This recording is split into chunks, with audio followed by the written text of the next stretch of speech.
Hey, welcome back, Faithful Politics listeners and watchers. If you're watching on our YouTube channel, we are so glad to have you. And if you're watching us on a Roku TV, send us a note because I'm curious on how many people are actually watching us on a Roku TV. Interesting. I'm your political host, Will Wright, joined by your faithful host, Pastor Josh Bertram. How's it going, Josh? Doing fine. Thanks, Will. Hey, and today we have a special treat for you. We are talking with Dr. Kevin Burke. He's from the University of Georgia and one of the authors of a new policy brief from the National Education Policy Center titled Christian Nationalism and Educational Policy in the United States. Dr. Burke is an educational scholar. He does research on the intersection of culture, faith, and public schooling, and how belief systems and political movements shape what happens in classrooms and legislatures. And today we are going to be talking to him about that NEPC document, Christian Nationalism, Educational Policy in the United States. So we are just so glad to have you on the show. Welcome to the show, Kevin. Thank you so much for having me, gentlemen. I really appreciate it.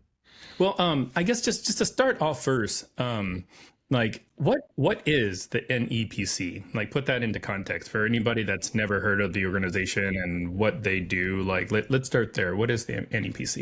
Yeah, it's housed at the University of Colorado. It's important to say that I'm not an employee or direct employee of the National Education Policy Center, but the focus of the center is to provide educational policy analysis at the intersection of sound evidence in the direction of deliberative democracy and rooted in, and these are the ideas that I really like, and this is from their site, of justice, inclusion, and kindness. At the level of education and religion, which can often feel relatively difficult. There's a guy named Bob Kunzman who's at the University of Indiana who talks about the need in public education for ethical dialogue. And the idea would be that with your interlocutors, and I think this is what you all engage in really nicely in this space, like you do not have to convert to whatever the position is of your interlocutor, but you do have to engage with them in such a way that you understand that their beliefs are sincerely held. And so it strikes me that is the project of the NEPC, is to provide sound analysis, and the belief that if we might disagree at the level of policy, we probably are engaging with people who believe deeply in whatever they're writing about or arguing. So this new policy that is out, the Christian Nationalism and Educational Policy, walk me through kind of the evolution of this document, because I mean, most people when they think of educational policy probably don't associate it with Christian nationalism, but your document specifically kind of ties the two together. So, how did this document come into existence? Yeah, I think it's twofold. So I had the good fortune of writing an article in an educational journal called Educational Researcher in, I want to say, 2023 with Esther Prins, who's at Penn State, and Mary Juswick, who's at Michigan State. And Esther and Mary grew up in the evangelical movement. And we wrote a piece making an argument that educational research needed to attend more closely to white Christian nationalism and its influence on educational policy, both contemporaneously and historically. This is in the moment after January 6th, and also the confusion for a lot of people as to why there was such white evangelical support for Donald Trump in the 2016 election, and then subsequently, of course, in this most recent election. And there were explainers in a lot of different fields, but not in education. And one of the problems there is educational research has a paucity of research on religion for lots of reasons that maybe we'll talk about here, but maybe we won't. And the second point is that there's been a pretty significant shift in Supreme Court jurisprudence in relation to the establishment of religion, particularly Christianity, in public education. And there's a long history there, but at the juncture of what we're observing, it seems like the driving force of that shift at the Supreme Court is rooted in a sense of Christian nationalism, and often white Christian nationalism. So just to make sure that, like, stating the claim that you're making. So, like, sometimes when we have people on, like, again, if like I've had people on to talk about like books, I won't show the book, but like it's like poetry and prayers and stuff like that. So my questions are different, when it comes to them. Yeah. I'm not gonna be like, well, can you give me your claim and evidence and premises for the that prayer. You know, but like thinking about this, this is a pretty particular claim, and I just want to make sure it's clear. And I just want to, do you mind if I just kind of try to summarize it? So Yeah, please. basically, you're saying there's a coordinated, policy-driven Christian nationalist project shaping the United States education system all the way from K through 12. Yes, sir. And into college as of the last And couple of into years college. as well. So how do we know that? Essentially, help our audience who take on, like, I'm trying to take on the skeptic, you know. Yeah. How do you actually know that's not true? Isn't it just like a restoration of something that's like been lost, that the liberals and the Marxist kind of like influence came in and clearly took over? And how about all these people? Like, haven't you seen this free speech report where it's like, I don't know if you have seen that, the 2026 college free speech report. Yeah. So, you know, like how and even the highest grade is like a B minus. Yeah. There's not Yeah, even I mean, an A in terms sure. of like Sure. freedom of speech on college. So I'm just kind of trying to set the like tone for people that might be skeptics. Yeah. How do we know and that I think this is happening? it's also fair to say, like, there's methodological issues with that fire survey that we don't have to get into, and there are certain colleges that they leave out, for Interesting. instance. But that, you know, that's okay. Like, that's not the engagement here. I think there's a long history of Christianity's overlap with the American public educational system. And that's a winding road to the point where we might make a claim that Christian nationalism has undergirded the American public educational system for its entire establishment. What is new, I think, is the most recent manifestation, which you're characterizing, I think, as backlash, but Chelsea Eben, who has written about this pretty convincingly, would suggest that this is actually a prefigured policy. So we should give our colleagues on the right, and I know that you're on the right to some respect, we should give them, To some respect, yes. Yeah, we should give them credit for the agency that they've taken, which is the sense that, like, it's really useful to suggest that there's a backlash to cultural Marxism or whatever in the schools, which then obscures the fact that this was actually a coordinated political project over time, which said essentially, like, the central socializing institution of American social life is American public education. And so the reason why we have debates over what should be included in curriculum is because that is essentially the only shared, for the most of the population, not all the population, but the only shared experience that we have across the population that then determines how we think about history, how we think about language, often how we think about identity. And certainly students come into those spaces with religious identities, and that colors how they experience that space. But for the last 50 or 60 years or so, up into this current Supreme Court, the understanding has been that the public educational system should avoid the establishment of a particular religion through religious practices by representatives of the public educational system. And that has changed in the last, I'd say, 10 to 15 years, from a deference to the Establishment Clause, which says we should not establish a religion, and a shift towards the Freedom of Religion Clause, but with a very particular take on whose religion should be free in that space. And our argument is it's a very particular kind of Christian nationalist religion that should be free in that space. Yeah, you know, after Kennedy v. Bremerton, the Supreme Court, I think, essentially did away with the limit test, which is sort of like this test to determine if something violates the Establishment Clause.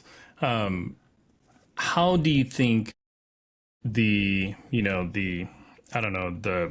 word I'm looking for? Like, when something goes away, I'm having a brain flatulence. But anyways, when the limit test went away, what role do you think superseded? Maybe, I don't know. Maybe, I don't know. I need to get it. Because there's a new doctrine that's taken it over, essentially. Yeah. But the limit test had like a 3-part sort of like test, you know, and it said, hey, if it meets these things, it, you know, either meets or doesn't meet the Establishment Clause. So, like, what effect do you think that had kind of in the larger picture of Christian nationalism making its way into schools?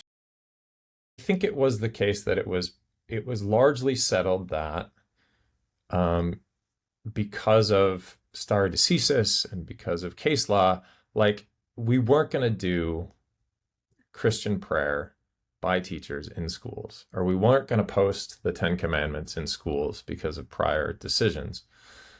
And of course, states have always pushed a little bit on that, but you see a cascading line of states, Louisiana, prime among them, but not only Louisiana and not only in the South, essentially seeking to establish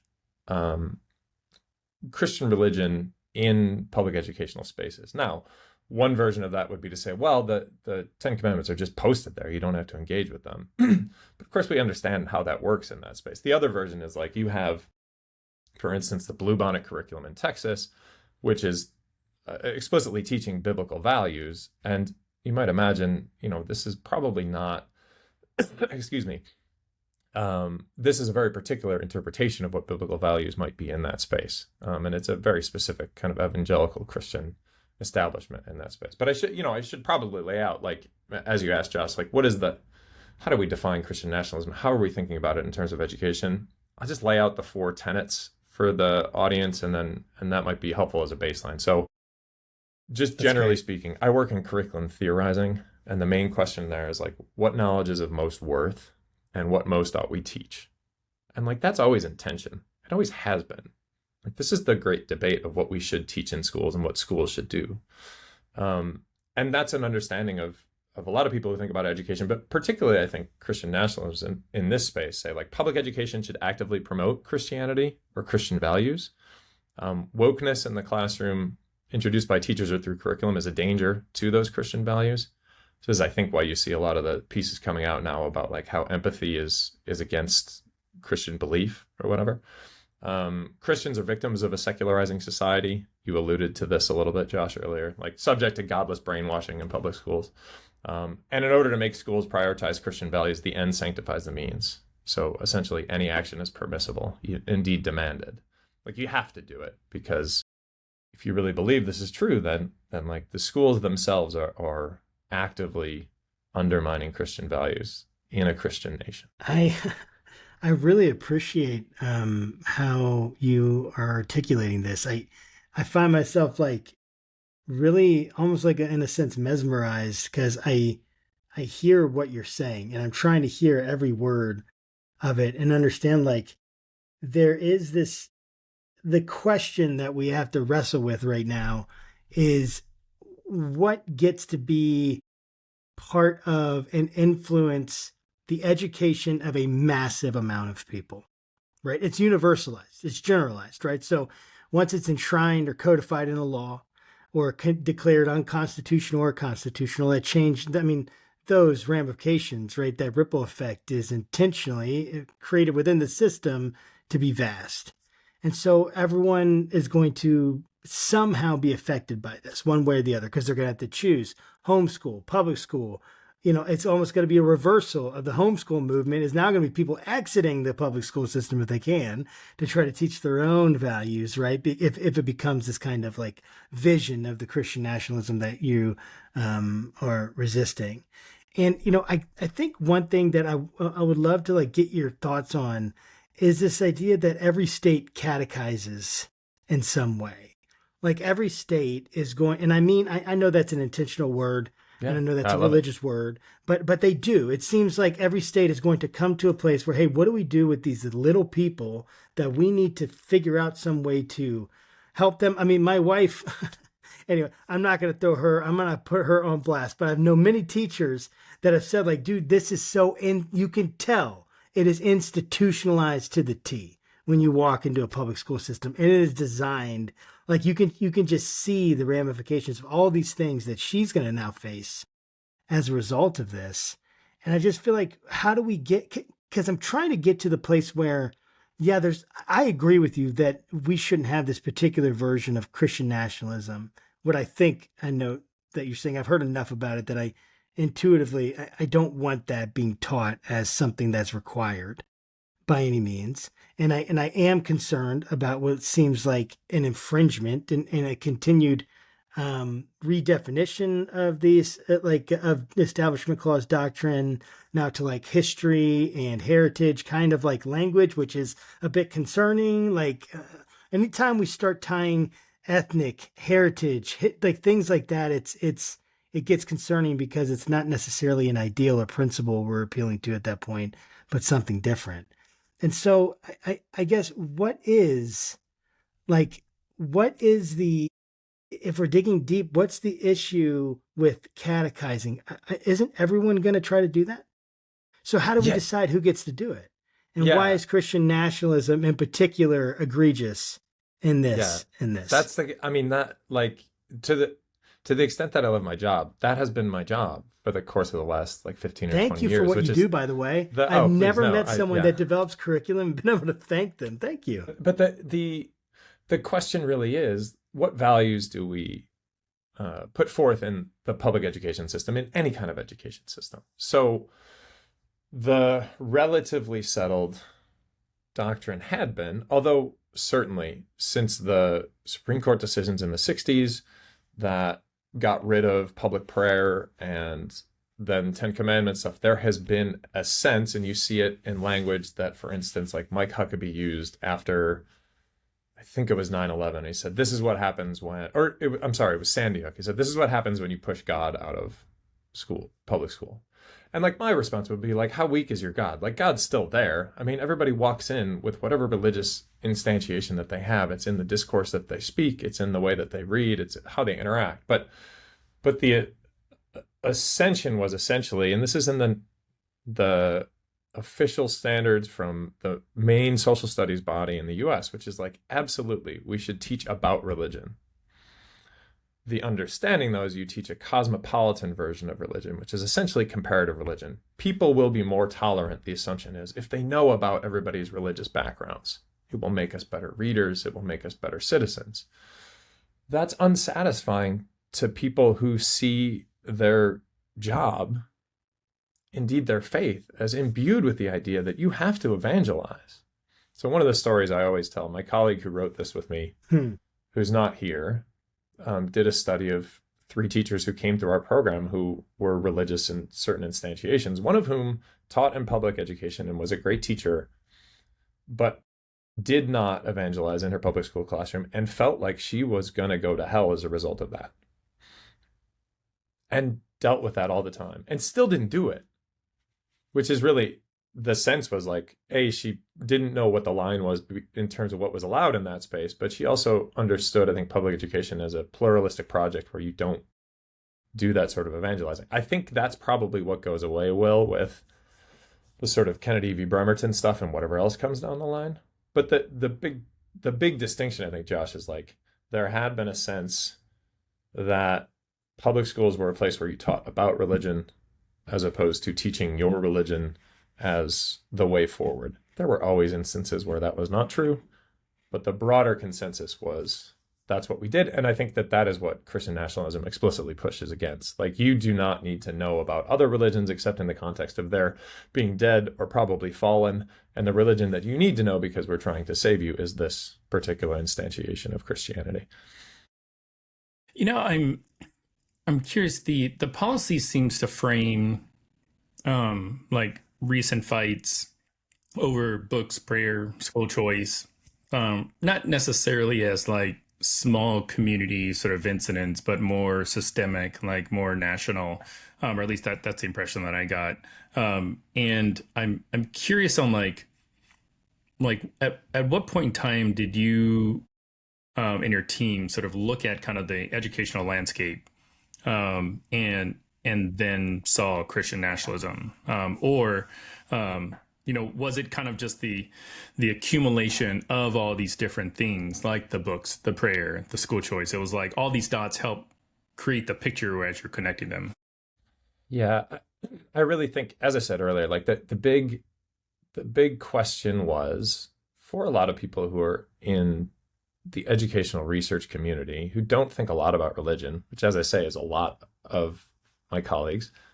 They're great, God love them, but it's just not their interest, and or they don't see it as particularly important in the classroom. I would say that it's very important, but in any event, this was an entire field that was stunned by what happened with the election in 2016.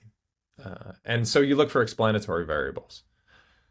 And then you do a little bit of digging into, for instance, like how do you end up with somebody like Betsy DeVos, who's in charge of the Department of Education in that first instantiation of the Trump administration? If you don't track anything in the state of Michigan, or you're not all that interested in school choice, or you're only interested in school choice from a policy standpoint, and you don't pay attention to the kind of religious undergirding that has come from being Dutch Reformed from Western Michigan, and how that drives a particular kind of ideology. Like, you miss all of these things. So we, fortunately, because of Mary and Esther's work and my own particular kind of strange upbringing in the Catholic Church, and as an all boys Catholic school alum, and then writing my dissertation there, I have a real interest in the ways in which religion inflects on public education. So that's been there forever. But I'll give you one other story and then try to finish answering the question.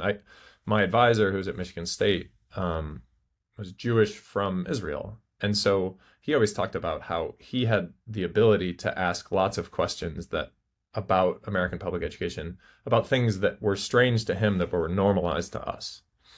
And that actually opened a lot of doors for me in relation to, like, what is it that Judith Butler talks about, learning to see the edges of the frames that blind us. Like, what are the edges of the frames of things that I can't see in relation to this religious project?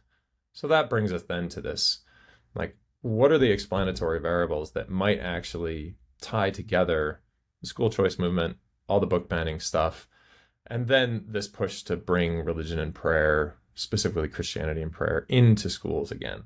And people might argue it's not white Christian nationalism, it's lots of other things.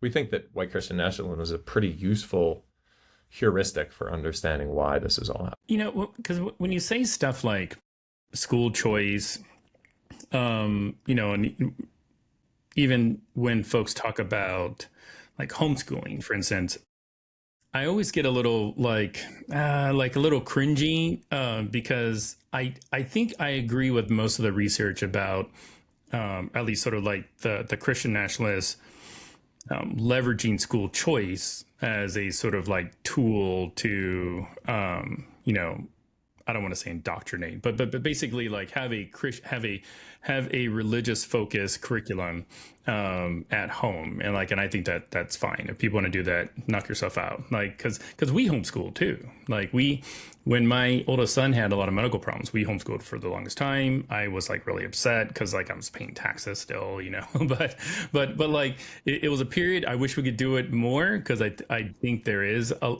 lot of benefit to it, but I'm curious for you, just kind of draw the distinction like between, you know, homeschooling, school choice, vouchers, because some of these programs are actually good, in my opinion, I think, right?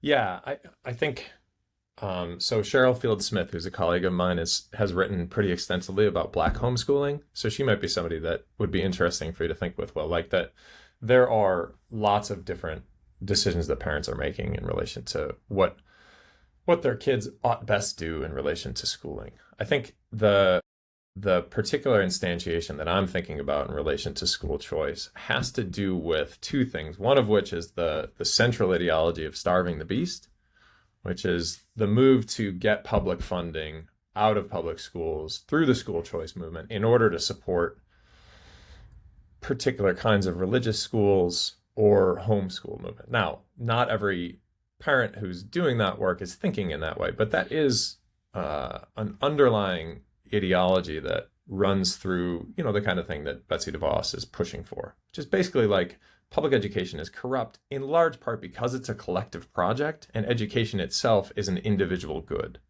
So this marketizing of education as an individual good is one of the ways in which you smuggle in that idea of, well, parents should have an individual choice, and that individual choice could include public education. But what it really should include is sort of the public paying for wherever I want to send my child. We might have concerns about where that public money goes in relation to what it supports ideologically or religiously. It is the case that Supreme Court jurisprudence right now seems like it will essentially say there was the case in Oklahoma about the Catholic charter school that was essentially struck down because Amy Coney Barrett recused herself. But the idea is it's probably going to end up being the case that public money will end up in religious schools or religious contexts without any kind of repercussions or recourse to standards or what would you say? Like that money will be gone. And the public will not have a whole heck of a lot of accountability for what will have been taught in that space. This is rooted in thinking about homeschooling and vouchers, the idea that the parents are the first educator of the child. And it's a response to a kind of assumed expertise, like a rejection of expertise of educational actors. And that has long been embedded in American education. And it's originally was rooted in the progressive movement in the 1910s and 1920s and 1930s that said, like, we can't trust these poor immigrant parents to educate their kids well to be good Americans. So we got to get them into the public educational system. So like resistance to that kind of paternalism has always been a part of that homeschool and school choice movement as well. So it's a confluence of a lot of things, but I think we ought to be really concerned with the idea that there is a significant movement that wants public money without any kind of accountability, and also really does not believe in public education as a project in the United States. Man, so I really appreciate it. I keep thinking about this, like, and wanting to think through and kind of I'd love to get your thoughts on, like, again, the purpose of public school, right? So when we originally did it, like, why, maybe even digging a little deeper, why do we even want an educated populace? Yeah. To begin with? Yeah. What was the purpose of it? How did it kind of like how did this move through time? Because you've alluded to, like, maybe a sense of, like, it was Christian nationalists before, right? And there was a time, of course, where 10 Commandments were in the classroom. That's why there were Supreme Court and prayer was done, right? Yeah. And that's why Supreme Court decisions changed that. So what is kind of the history of this, to give us some context to understand, like, why did it change as much as you can, but why did it change? What was the kind of go ahead. Yeah. No, I mean, I wrote a piece that got me in trouble with some people because I always say blame it on the Catholics, which I feel like I can own because we were there. But I mean, you know, the initial law, and that's in the brief, is like the old deluder Satan law, which is one of the best names of a law that you'll ever run into, which is in Massachusetts in the 18th century, which essentially said, like, listen, if you've got a big enough community, we have to come together as a community to pay for that, so that our kids will not essentially be deceived by the devil. So this first collective educational movement in the U.S., the first public law, was like, we need to have a religious education for people, but we're gonna all pay for it. So it was a public project of religious education. So specifically religious public, like that's what like it was explicitly religious. Now, the problem is, what happens is you have immigration, significant immigration in the middle 19th century from Europe, Eastern Europe very specifically, where you have these populations who do not understand themselves in the way that Horace Mann, who's creating the common school movement throughout the colonies in the U.S., right? So we're post-colony there, but through the early states. And essentially the idea was, like, we need to have an educated populace because it will improve any number of outcomes, particularly tied to morals and ethics. But the understanding of these schools was, like, they're going to be just generally kind of Protestant-y. And so Horace Mann got in trouble with a lot of denominationalists who were like, he's not Christian enough. Like, we need to very particularly be Methodist or whatever in that space. So, like, you run into the problem of denominationalism pretty quickly in that space. And then you get this influx of Jewish immigrants and Catholic immigrants and German Lutheran immigrants who run into that space. And first of all, they're not considered white yet. Like, you can look at depictions of, you know, Irish in particular and Italians at that time in any kind of political cartoon, and they look like the ways in which African Americans are depicted. What is it? Irish need not apply. There were like all these like signs in New York and things like that. There's a great one of like these alligators that are coming on shore and they're wearing like the papal hat, the crozier, like they're gonna come take over. So But the idea was, okay, so what we can do with the public educational system is we can socialize these new immigrants into Americans. And the understanding of what an American was from that standpoint was like, well, they're going to be Protestant and they're going to be white and they're going to be like pretty waspy. And the Catholics, Dagger John Hughes in New York, and then the Bible riots in Baltimore were like, listen, we don't read the same Bible as you. We don't believe in the same kind of Christian faith as you do. And so they're like, we're just going to have our own system if you're going to make us read your Bible. So this is where the conflict comes in, essentially. Like once you get pluralism in the space, it's no longer about, well, we got to have Christianity. It's like, what kind of Christianity are we going to have there? Then the system starts to get changed into a kind of socialization of this American exceptionalism. So you get a shift from American religion in those schools where you're moving away from like McGuffey readers and the New England Primer. And now we're going to start teaching about American secularism and exceptionalism. So it's American civil religion. And that's where you start the progressives American come transcendence. Sorry, would that be American transcendence? Yeah. And so like you have all these laws that essentially are like, listen, you Catholics and you Lutherans can't have your own schools. These are the Blaine Amendments. Because we're really worried that what you'll end up doing is you'll have loyalty to the Pope and you'll use your own language and you won't become proper Americans. And this is where the original like religious freedom laws run into real problems. And that's what you see in the States still. They still have these Blaine Amendments, which is essentially like you can't fund religious education. You can only fund public education with public funds. And that's all the stuff that's getting overturned by the Supreme Court right now. We might be kind of okay with that because the laws were originally rooted in a kind of racism and anti-Catholicism, anti-Lutheranism. But we might also be concerned with the way in which that money gets used now in the way that people were concerned about it then, I think is fair to say in some ways. So what happens is you get this replacement of denominational Christianity with some sort of American patriotism. And then you get the Supreme Court decisions in the mid-1950s or so. And that's when there's a real movement on the political and religious right to say, well, the schools aren't doing what we want them to do. And either they need to start doing what we want them to do, which is what we thought they were doing in the past, or we're going to try to get the money out of them to support our schools, or we're just going to pull out of the American educational project altogether. So this, the white Christian nationalism stuff is not brand new. The ways in which it's become manifest, I think, in the most recent, 15 or 20 years, particularly under the Trump administration, is what's troubling. You map Christian nationalism as a movement onto federal policy, state legislatures, local activism, what have you. And a lot of what you wrote in your policy statement sounds a lot like what Project Blitz tried to do. I can't remember 2017 or 2018, which is basically this it was a congressional prayer caucus. I can't remember the exact group, but to essentially use states as little testing centers to roll out a lot of these initiatives. And I'm curious on how did you guys trace the movement of Christian nationalism across the educational sectors that you looked at? Yeah, the laboratories of democracy. Yes. I think, the thing that we haven't laid out that's probably worth laying out before I answer that is that and I'm sure that you've had colleagues on here who, because we cited them all, and thank God for them, because it made our job a lot easier.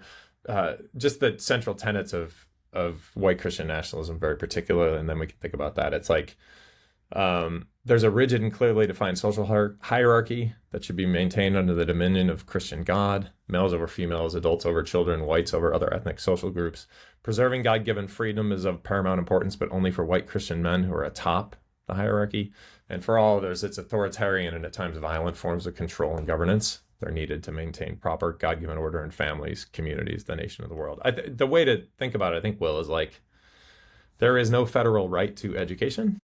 You guys know this, I would imagine, from your work here, but it gets played out in state constitutions. So you get these interesting flavors of policy, as you said, Josh, all sorts of different curriculum in different spaces, although Texas used to drive it all because of the way that the textbook publishing worked. Essentially whatever they established, a lot of states were going to do.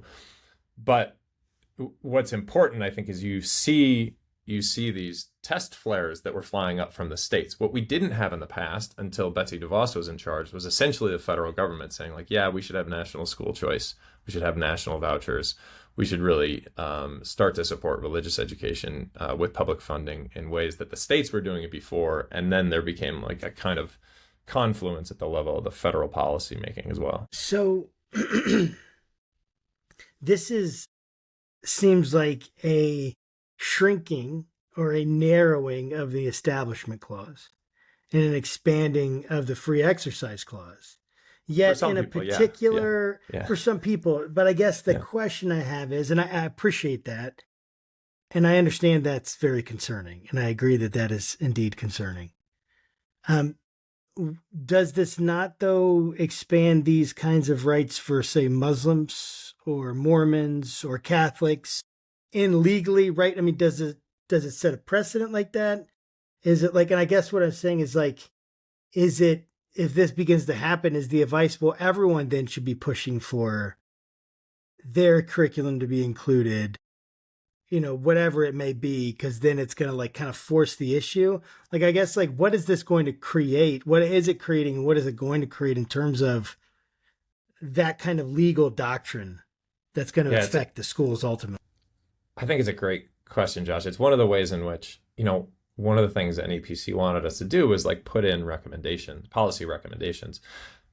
Like, we don't have many because this manifestation of Christian nationalism is so recent that we're not entirely sure what pushback, to the degree that there should be pushback, might work, because no one's really done it at the level of policy yet. So, I mean, one example which we wrote in there, which you guys know, is that there was a collection of Jewish mothers in the state of Tennessee who tried to push back under this particular kind of expanded religious freedom grounds against new abortion laws in that state. And they were said to not have standing, but it was an engagement of, well, let's see if this kind of expanded understanding of the free exercise clause applies more broadly than for Christians.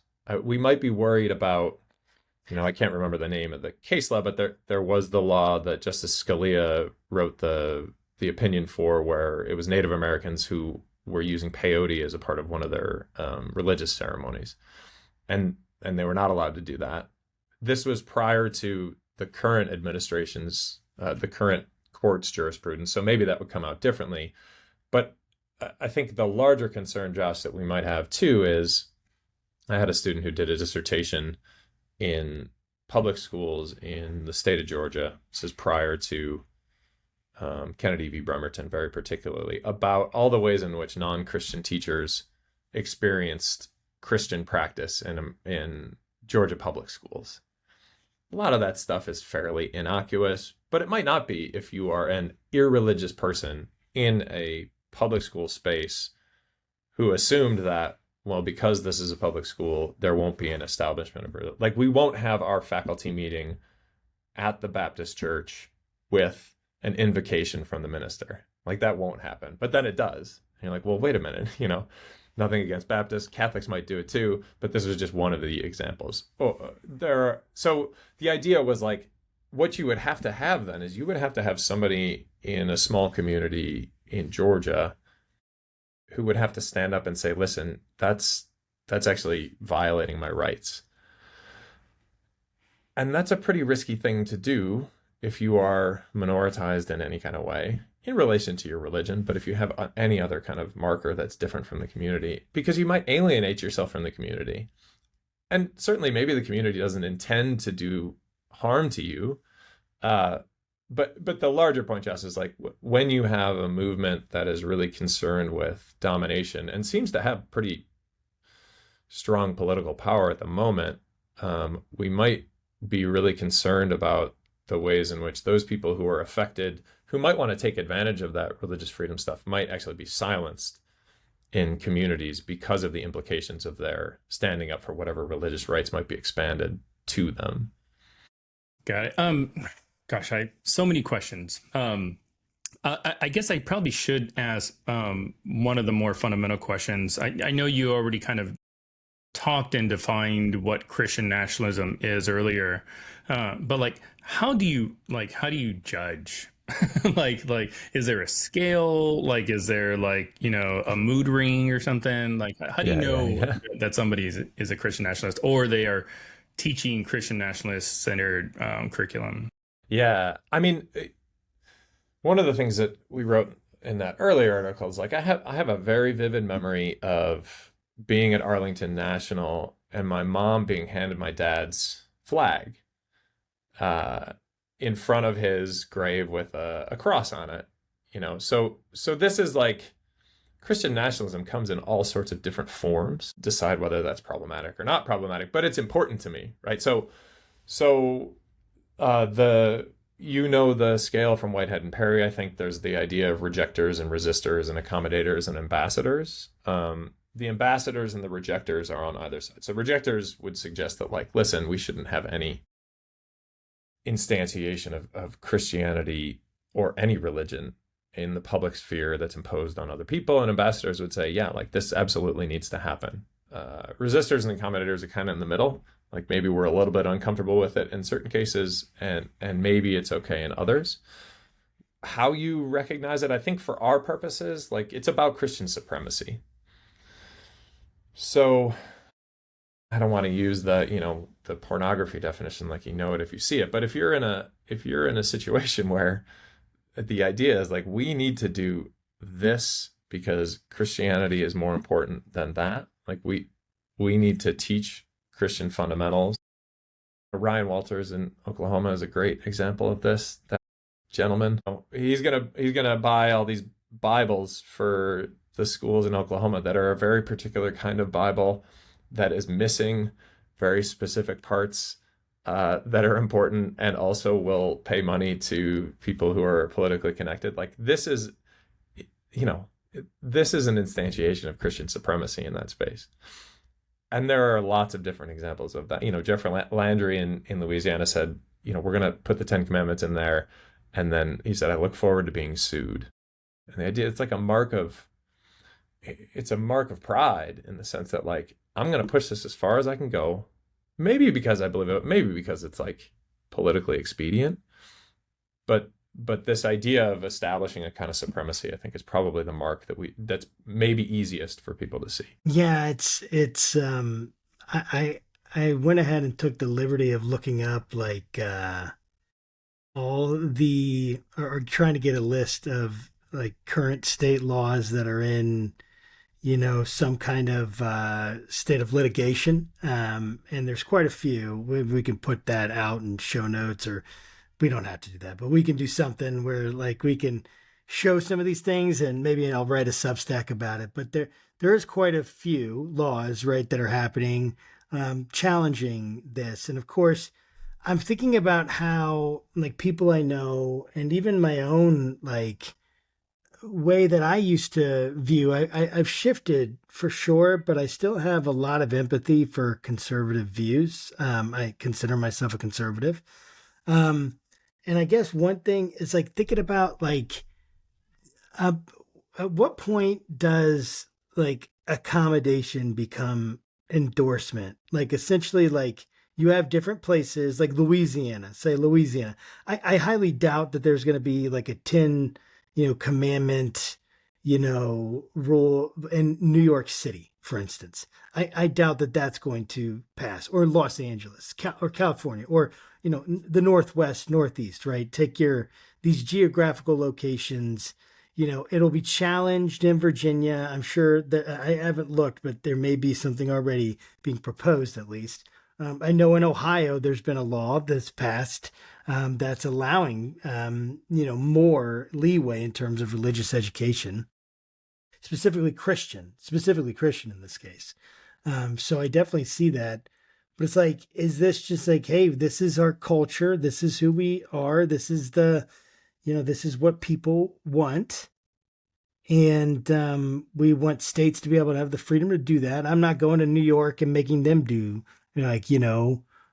do things. And I felt like New York was coming to Ohio and making Ohio change, with all sorts of inclusion because of federal, and it didn't represent me or my community. I'm trying to take on the form of people I've talked to, I'm sure you've talked to, and the way that they're thinking.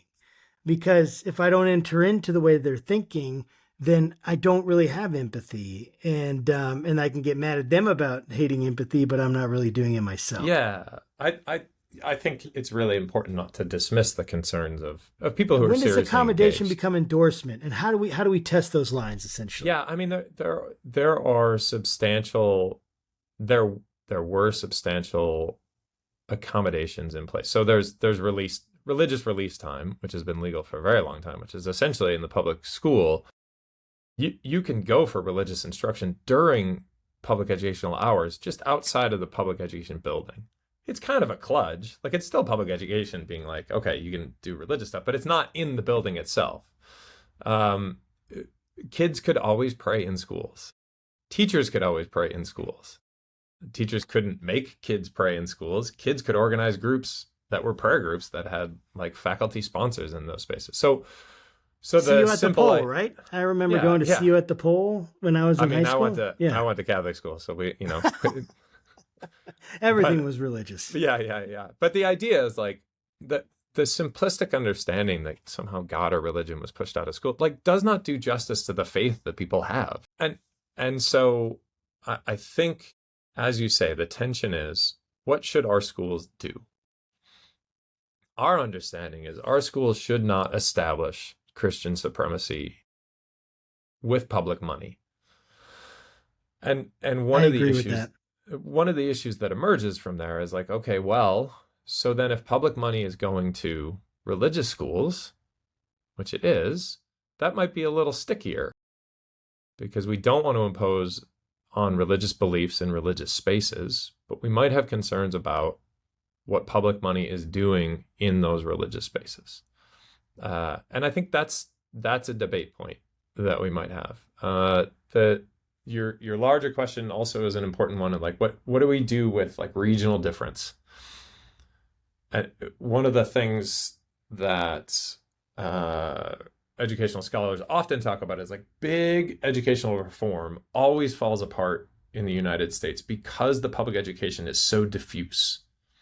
It always kind of runs against the shoals of the fact that we have so many schools in so many different contexts and so many different places doing so many different things. So what should we allow in one space and not in another? I think what we had in the past was this idea that you could teach about religion, but you couldn't proselytize. And we may have lost that line. I don't know where that gets us. I have serious concerns about it. Have you, I mean, can I just mention this real quick? Go ahead. Have you seen this new Texas, essentially, what was it? Was it the law or an executive order? Well, I'm trying to remember, but essentially that judges, it was trying to say that judges could not sign marriage certificates. Yeah, for because of religious conviction. And no, I see similarities because of, public institutions, things that are supposed to be kind of general, right? If you're a teacher, you're supposed to serve the general public, right? Anyone comes in, right? It doesn't matter if they're Muslim, black, white, in any on any of the spectrum of the LGBTQ, in anywhere there, right? It doesn't. You're supposed to treat them, give them the same education you would, right? Anyone. That's kind of the American ideal, it would seem to me at this point. At least that's how I grew up, and yet that's being challenged. Anyway, sorry. Well, go ahead. Yeah, absolutely. And I don't want to underplay the way in which, particularly for like LGBTQ rights, this is devastating. So, there was a teacher in Georgia who was fired last year for reading, what was the book? My Shadow is Purple, which talked about like gender identity and difference. And because of divisive concept laws in the state of Georgia, this teacher was fired by the school district. You and I, we talked before this. My colleague is not here because she's concerned about the implications that this brief will have on her job as a university professor in a different state. That strikes me as, obviously as censorship, self-censorship, people who are concerned about their jobs. But the idea with the first example is like this is a sense that these kinds of people shouldn't exist because of my religious convictions. There are lots of different versions of God and faith and religion out there, I want to assert that in the public sphere, using religion to say that a certain kind of person shouldn't exist might be a line we don't want to cross at the level of education, particularly with children. Yeah, I think one of the things that I'd expect people are going to say and or react to is the fact that, like, you're using Christian nationalism to kind of define sort of like the group and the politics somewhat. Christianity is the largest religion in America. A lot of people identify very closely to that identity, like I am a Christian. And like if your title, instead of it saying Christian nationalism and educational policy in the United States, if it said, I don't know, black theology, I'm just throwing something out there, and educational policy, like you would probably get quite a bit of sternly worded emails about that. And you're like, hey, you're talking about black and then theology, So like here, like you're talking about Christian and nationalism, and with Christians being such a large group in the country, like how do you expect to kind of like wrestle, discuss, convince Christians that you're not like personally attacking them and or attacking their faith? Yeah. Well, I think people should read James Cone and M. Sean Copeland anyways. Like black theology is great. I think that it's a great question, because I do think that there is a sense for conservative Christians particularly that the liberal establishment, but also that public education has been attacking religion for any number of years. That's not entirely untrue in certain ways. Fair enough. The concern that I have, I was thinking earlier today about this idea from John Dominic Crossan, the notion that like the kingdom of humanity is concerned with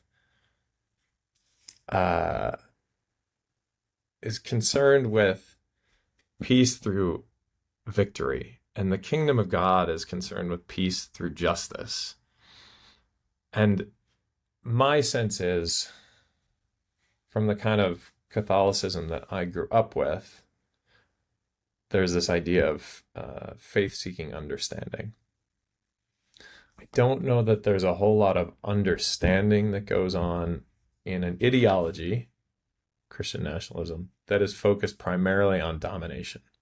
So that's one answer, and probably an unsatisfying one for people who really believe deeply in this. So there's a guy named Paul Miller who is an evangelical and who had worked in the Bush administration. We've had him on the show. You've had him on the show, yeah. So his, the religion of American greatness, like he's trying to make a distinction between like the political project and the faith project. I don't know that I can make that distinction, but he's trying to salvage this project that he's worked his life towards. Peter Wehner writes all this stuff all the time.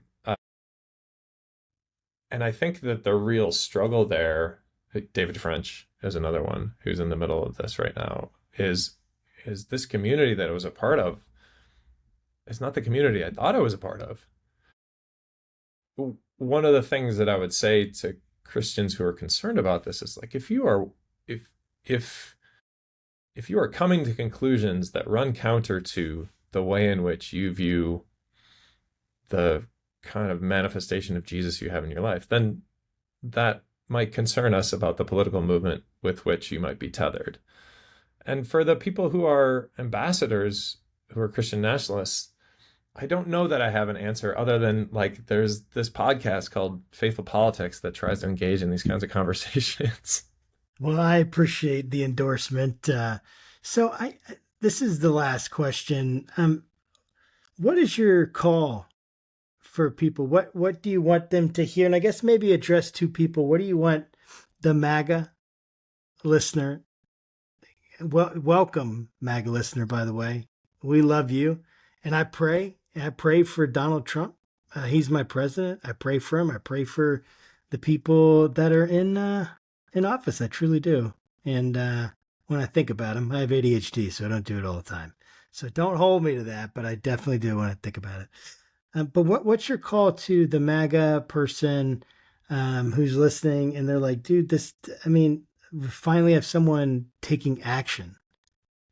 we've been oppressed for years by this kind of Marxist, that kind of idea. Mm-hmm. And again, you don't have to address that argument. Just Sure. What's the call to them, and what's the call to the person who's like, I can't believe my neighbor voted for Donald Trump. I want nothing to do with them. I haven't talked to my cousin in 3 years because of that fight at Thanksgiving.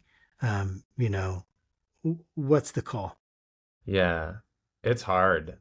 I'll say, debate isn't, we know that's not effective. We know that presenting people with facts is not effective, but that's, to a certain degree, that's the benefit of faith, is it's rooted in mystery. Ultimately, we don't know. So to someone who is embedded in the MAGA movement, what I would say is that I am not your enemy. The people who are engaged in the educational project are there by and large because they love kids. This is a language I play around with, generally speaking. Their particular manifestation of love might not look like what your love looks like, but it is certainly not rooted in hate, particularly if you are a Christian in that space. Fundamental principle of teaching: do less harm next time. That's from a former professor of mine.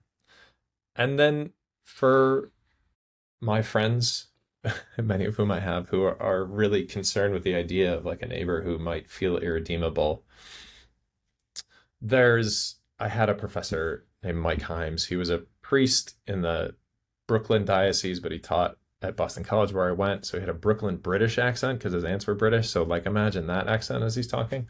But he talked about the sacraments in the Catholic Church. There's 7 of them. So like reconciliation and baptism and last rites. And he said that the sacraments are our experience of God's grace extended beyond the Trinity. The particular 7 sacraments that are in the church themselves are just the ways in which we attend to that grace. That grace is everywhere. We just need to attend to it. So the sacramental principle is that we can attend to the grace in other people all the time if we choose to, even if it's hard. That might be your call, regardless of whether you have religion or not. What is it? I was just talking the other day, this idea of haexiety, the irreducible thisness of a thing. For Christians, that'd be the soul. But like, what is the haexiety of the person before you that most matters, stripped away of all of the political trappings? It's hard, but there's grace there. I really, really, really love that. How can people get involved? Where would you send them to learn more? And then where can people find the policy to look at it? Yeah, the policy brief is at the National Educational Policy Center. I believe that's NEPC.org, if I had to guess. I'm at the University of Georgia. I teach about religion and education. If anybody wants to come and do a PhD, we'd love to have you. If anybody wants to come and be an English teacher in the state of Georgia, we'd love to have you as well, because that's the organization in which I teach.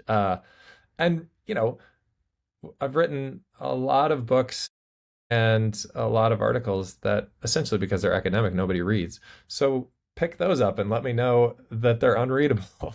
I'd love to hear from you. When you say academic, are you talking about are they like $100 or something like that? Like that's why nobody's reading. They can't. No, I mean, like who would find an academic so journal? Expensive sometimes. Yeah. It's email so me. crazy. I'll send it to you. But also, my first book, I spent a year as a fake high school senior at an all boys Catholic school. What? I think that was kind of fun. Yeah. That's amazing. Crazy. You said amazing. I said crazy at the same time. That's so funny. Thanks. Well, man, thank you so much for being on the show, Kevin. It's been a real pleasure to have this conversation. And man, I just got to say, I really appreciate the way you articulated your position. Truly. I think people should listen and at least contend with the ideas.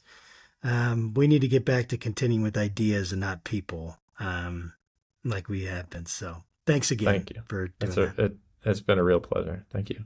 Absolutely. And to our viewers, guys, thanks for joining. And our listeners, thanks for listening to another episode of the Faithful Politics Podcast. Make sure you like, subscribe, do all that stuff that helps us get this great content out there. We need sanity at a time when there's so much partisan hostility right now. And as always, keep your conversations not right or left, but up. God bless.